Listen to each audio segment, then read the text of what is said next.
നമ്മുടെ കടുവ ഇത്ര പവർഫുള്ളും സ്ട്രോങ്ങും ഒക്കെ ആണെങ്കിൽ പിന്നെ നമ്മൾ സിംഹത്തിനെ എന്തിനാണ് കാട്ടിലെ രാജാവ് എന്ന് വിളിക്കുന്നത്? കേട്ടു നോക്കാം. Because every frame has a story narrated by Shams. കഴിഞ്ഞ വീഡിയോ കണ്ടിട്ട് പലരും ചോദിച്ച ഒരു ചോദ്യമാണിത്. Answer is very simple. Tiger ഒരു സോളിറ്ററി അനിമലാണ്. അത് ഒറ്റയ്ക്ക് തന്നെ ഹണ്ട് ചെയ്യും, ഒറ്റയ്ക്ക് തന്നെ ടെറിട്ടറി പ്രൊട്ടക്ട് ചെയ്യും, ഒറ്റയ്ക്ക് തന്നെ സർവൈവും ചെയ്യും. എന്നാൽ സിംഹമാണെങ്കിലോ, സിംഹം എപ്പോഴും ഗ്രൂപ്പായിട്ടാണ് ജീവിക്കുന്നത്.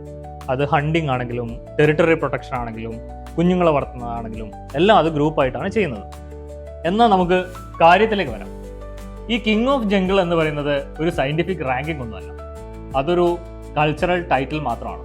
നൂറ്റാണ്ടുകളായി നമ്മൾ മനുഷ്യർ കറേജിൻ്റെയും റോയൽറ്റിയുടെയും ലീഡർഷിപ്പിൻ്റെയും ഒക്കെ സിമ്പലായിട്ടാണ് സിംഹങ്ങളെ നമ്മൾ കാണുന്നത്.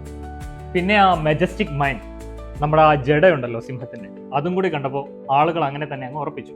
ഇനിയിപ്പോൾ രാജാവിനെ തിരഞ്ഞെടുക്കാനുള്ള മാനദണ്ഡം strength, power, ability to survive ഇതൊക്കെയാണെങ്കിൽ കിരീടം നമുക്ക് കടുവയ്ക്ക് തന്നെ കൊടുക്കേണ്ടി വരും. ടു ബി ഹോണസ്റ്റ്, നമ്മുടെ ടൈഗറിന് നിങ്ങൾ രാജപദവി കൊടുത്തില്ലെങ്കിലും ക്രൗണ് കൊടുത്തില്ലെങ്കിലും ടൈഗറിന് അതിൻ്റെ ആറ്റിറ്റ്യൂഡ് തന്നെ മതി, അത് രാജാവാണെന്ന് തെളിയിക്കാൻ.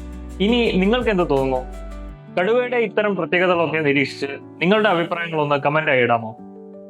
പുതിയ ഫ്രെയിം വിശേഷങ്ങളുമായി മറ്റൊരു വീഡിയോയിൽ കാണാം.